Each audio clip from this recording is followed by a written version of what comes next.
Hello everyone. My name's Jene and welcome to Diamond Painting Reviews by Jene. Tonight's video I'm going to show you how I'm going to prep and get this canvas ready for framing. And the first thing that we're going to do is we're going to talk about how we're going to get rid of the schematics and the wording on top and on the bottom of this canvas so that we can actually cover this in paint.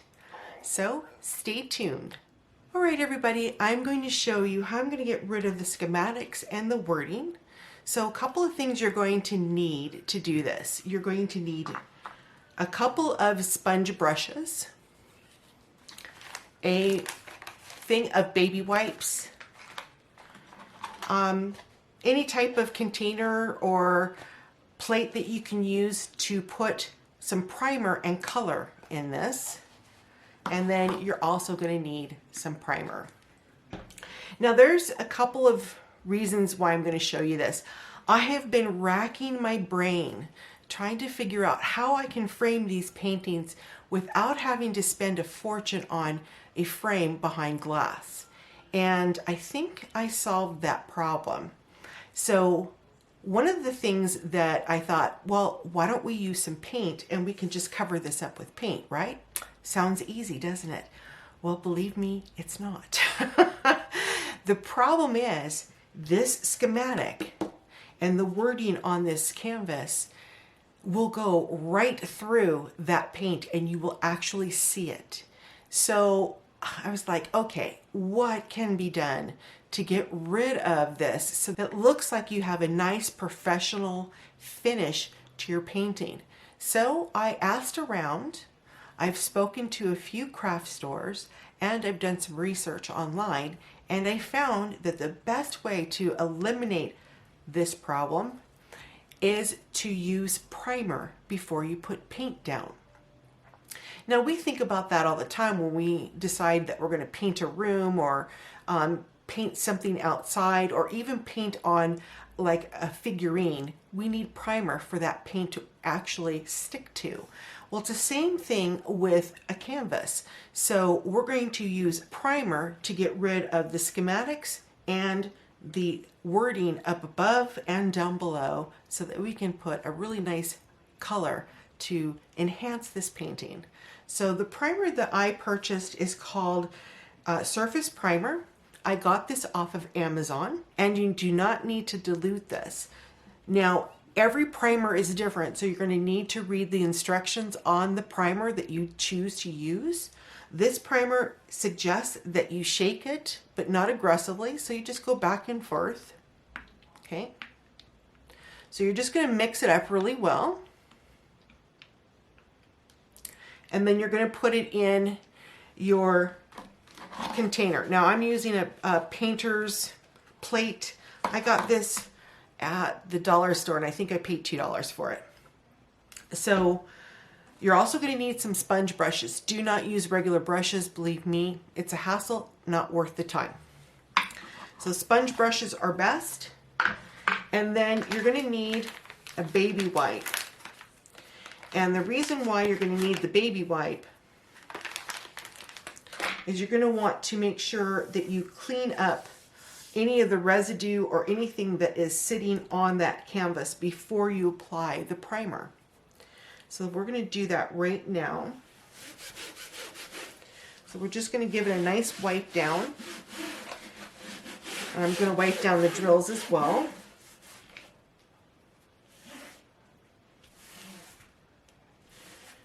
Okay, so you're going to let that sit. Oops. For about 10 minutes and let that completely dry. And then we're going to come back and we're going to start applying the primer. So I'm going to go ahead and pause the camera and we'll be back in a flash. Okay, everyone, we are back. It's been 10 minutes. And before we actually start putting the primer on, we're going to make sure that there is nothing left over, no dust, no lint, no hair in the area that we're going to use the primer. So remember, there is still a little bit of excess glue over the border there, so it's still going to be somewhat sticky. Now I've already examined this, so at this point this canvas is ready to have that primer applied. And again, the goal is to remove the wording and the schematics off of this so that we can actually use paint to enhance this painting. Again, I'm not going to be framing this behind glass, so I want to be able to enhance that painting so that when somebody sees it hanging up on the wall, it catches their eye. So again, we're just going to make sure that this primer is ready by just going back and forth. Do that about, I would say 6 times. And then you're going to pour some out. And as you can see, this is white. Now you may have to do a couple of coats of this. It all depends on how you're going to apply. Now again, you're going to want to use a sponge brush to apply this. And again, you do not need to dilute this product. So I'm just going to bring this down.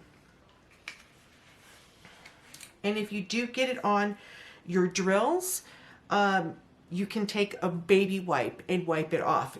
But the main goal is just to get this wording off of the canvas, or hide it is basically what we're doing. So you're going to dab the product on the areas that you're going to coat. And the reason why you dab it is it's going to give it a little bit of texture, and it's going to help cover the areas that you need to cover.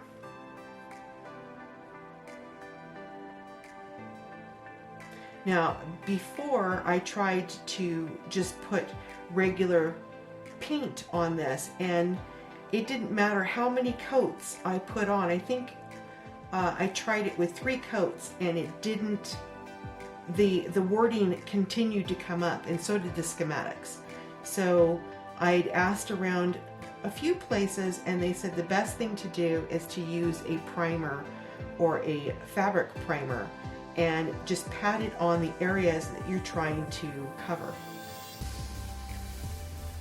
Now, when you use this type of product, it's not going to eliminate all of it, but it will definitely hide the majority of it so that when you start applying the color on this, you're not going to see it underneath that color.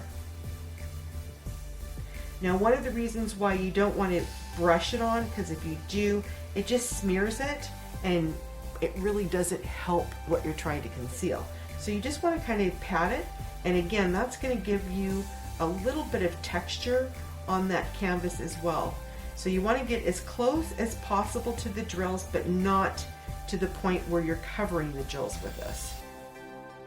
Now I'm going to do this all over because I'm going to try and get more of a textured look, even with the color. So I'm going to try and get this as close to the drills as I can possibly get it without getting the primer on it.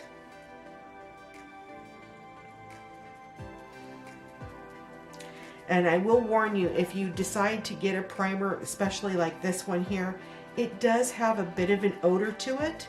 So it's not like super strong, but if you're highly sensitive to smell, and I am, you might want to wear a mask when you put this on.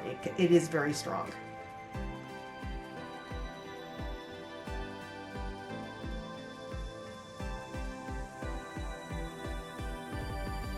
Now once you get this on and you're happy with that first coat, you're going to set it aside for 12 hours and you're going to let it completely dry.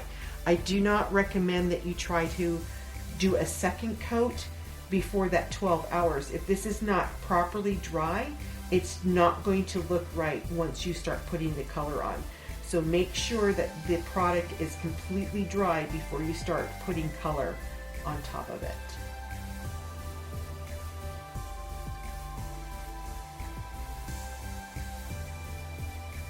Now I always have 2 sponge brushes with me at all times because sponges like to absorb, and once it starts to get a lot of that product in it, then it just starts to get really messy, and you don't want that to happen. So always have 1 or 2 spare sponges on you when you're working with anything, primer or color, or even if you use sponge brushes for your sealers.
Now, one thing you're going to find when your sponge gets really absorbed with product, you're going to find that it's going to stick to your canvas.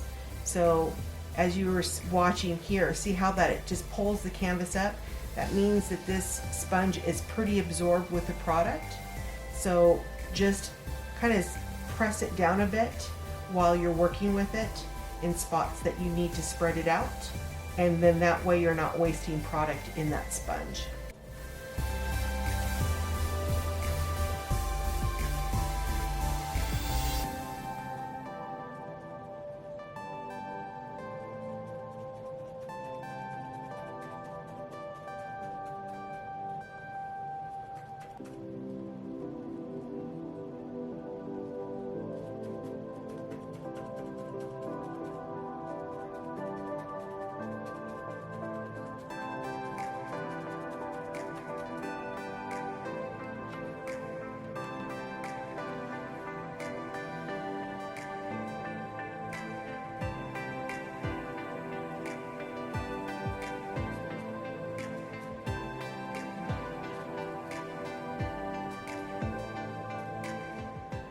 Okay, so now this sponge is getting a little bit more difficult to work with. So I'm just going to put it off to the side and I'm going to use a drier sponge. This way I'm not having to fight with that sponge. My biggest worry when you have to fight with it like that is that you're going to end up dabbing right onto that canvas and right onto the drills itself. And yeah, that can become very messy and you don't want to do that. So once it gets to that point where it's just annoying and it just continues to lift up that canvas as you're patting, just exchange it with your dry sponge. And then that way it'll just be a lot easier to work with.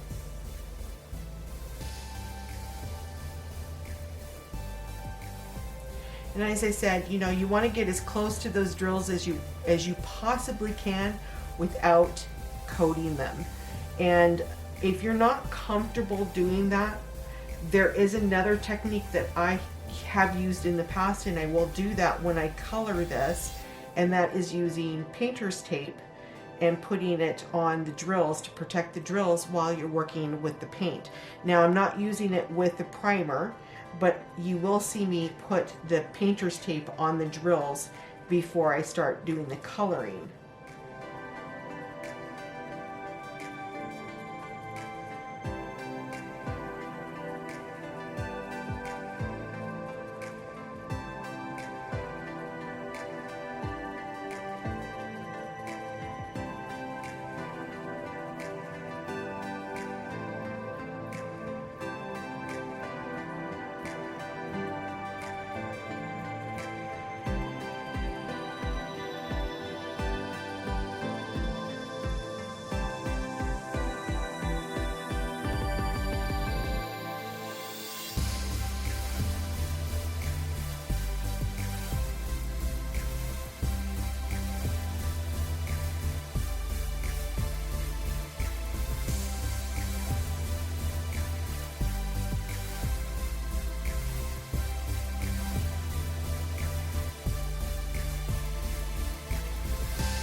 I'm just going to put a little bit of extra on where the schematics are because it is darker there.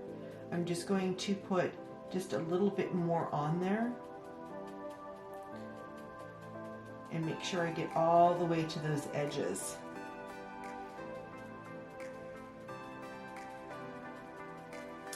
Now I'm just going to move this canvas so I can see the edge over here. And you have to do it kind of gently because you've got primer all over. Get that out of the way.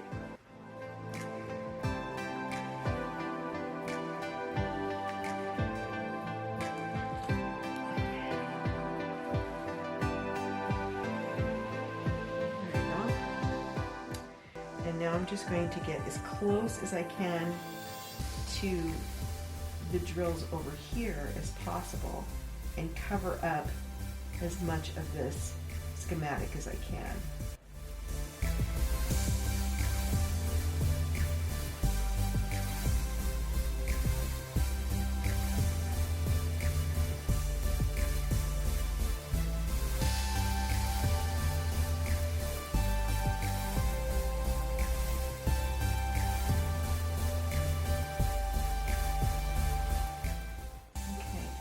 Again, just making sure I'm getting all of the corners and the edges on the bottom.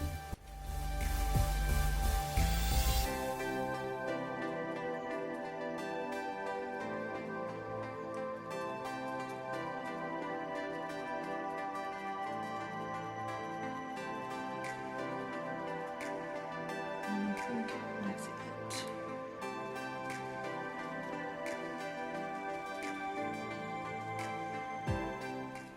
Okay, so that is it with the primer.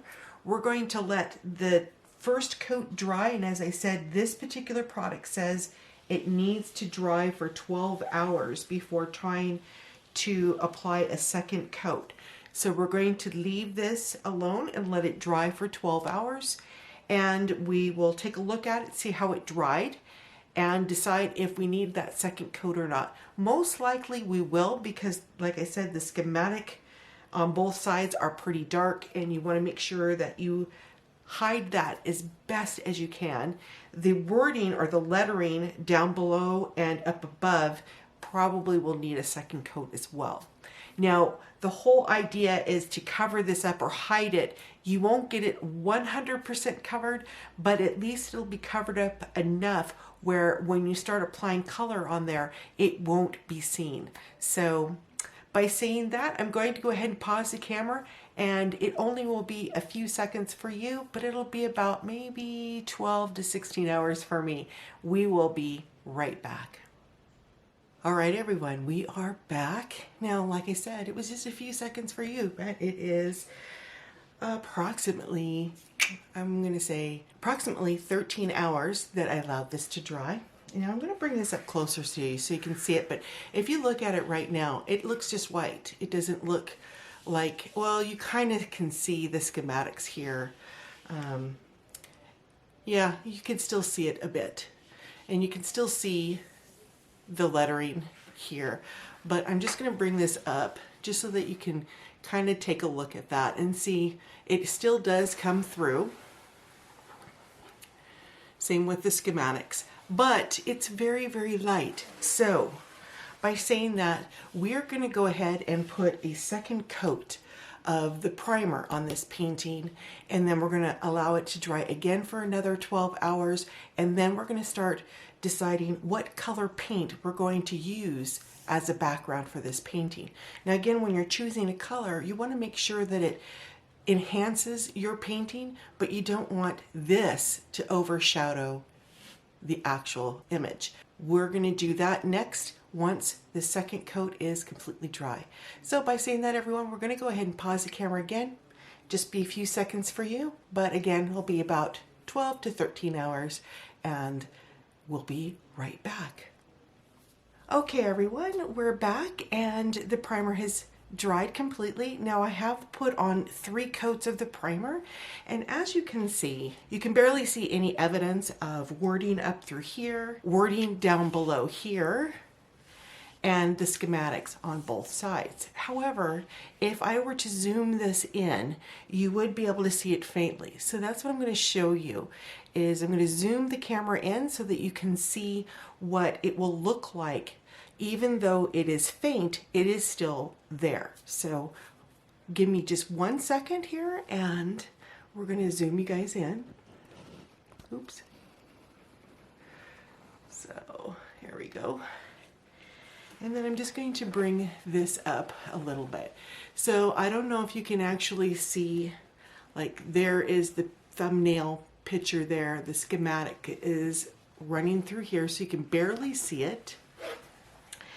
And then if I were to bring this up like this, you can kind of see where it says, do what makes you sparkle. So it is there, but this particular primer will help once you get that color on there. So I'm going to zoom you back out again. Here we go. Sorry for my hand. Here we are.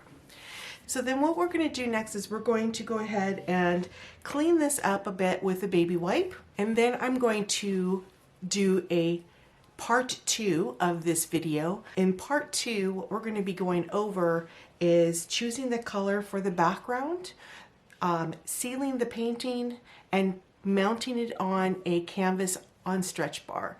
So by saying that, everyone, I hope that you will join me on part 2, and I will show you the step-by-step on how to get the color on your canvas and then mount it as well. So by saying that, everyone, if you enjoyed the video, please give it that thumbs up. I would greatly appreciate it. And if you are new to the channel, a big howdy and welcome. If you like what you see and you like what you hear, I hope you'll consider subscribing to the channel. If you do decide to subscribe, please don't forget to hit the bell that is right next door to that subscribe button. That way you will be told when I've uploaded my next video. So by saying that, everyone, if it is morning for you, have a very pleasant morning. If it is afternoon for you, have an excellent rest of your afternoon. And if it's evening for you, have a very relaxing evening. Again, my name's Jene. Thank you for joining me today on the review. We'll talk again real soon. Take care, everyone. Stay healthy, and bye for now.